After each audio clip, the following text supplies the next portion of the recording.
Bonjour, je m'appelle Agathe Tupoula-Kabola, je suis orthophoniste, chroniqueuse dans différents médias, animatrice, conférencière, autrice et chargée d'enseignement clinique à l'Université de Montréal. J'ai l'air assez éparpillée avec tous ces chapeaux professionnels-là, mais pas tant que ça finalement, parce que je sois dans une salle de classe à l'université, que je sois à la télé, à la radio ou dans mes différents livres, en fait, tout ce que je fais est orienté vers la même mission que je me suis donnée, qui est celle d'outiller les familles, favoriser la participation sociale du plus grand nombre de personnes et, à ma façon, contribuer au développement humain. Alors, moi, je suis de la cohorte 98-2003 du Collège Mont-Saint-Louis, donc ça fait déjà 20 ans que je suis passée par là, ce qui ne me rajeunit pas. Les choses ont beaucoup changé en 20 ans. Contrairement à vous, je ne suis pas passée par une pandémie mondiale pendant mon secondaire. Il n'y avait pas de réseaux sociaux, on n'avait pas de cellulaire en classe dans mon temps. Alors, je suis certaine que le fait de passer à travers la pandémie, ça vous a demandé énormément de résilience.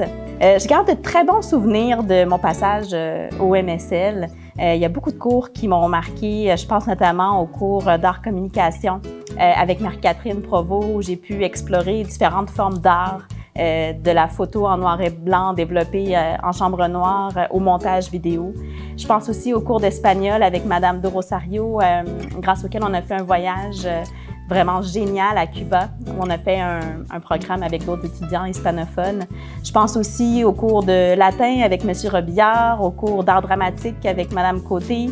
Je pense aussi en fait au cours de chimie physique avec M. Gendron, qui était ultra exigeant. Et au niveau des activités parascolaires, j'ai beaucoup aimé faire des cours de danse latine. J'ai aussi aimé faire les chorégraphies pour le défilé de mode en secondaire 4 pour ramasser des fonds pour notre bal de finissant en secondaire 5. En plus d'avoir tissé des liens d'amitié avec des personnes que je côtoie encore aujourd'hui, qui sont dans ma vie, le Mont-Saint-Louis m'a vraiment permis d'explorer différentes choses, de vraiment voir quelles étaient mes forces, quels étaient mes défis, puis d'explorer vraiment plusieurs domaines. Quand je pense notamment aux cours à option, des cours en art-communication, des cours en sciences comme chimie physique, j'ai pu toucher un peu à tout ça. Au moment de choisir ma profession, j'ai hésité beaucoup entre l'orthophonie et les communications. Alors, fidèle à moi-même, j'ai pas choisi, j'ai tout pris. Je suis devenue une orthophoniste communicatrice dans différents médias.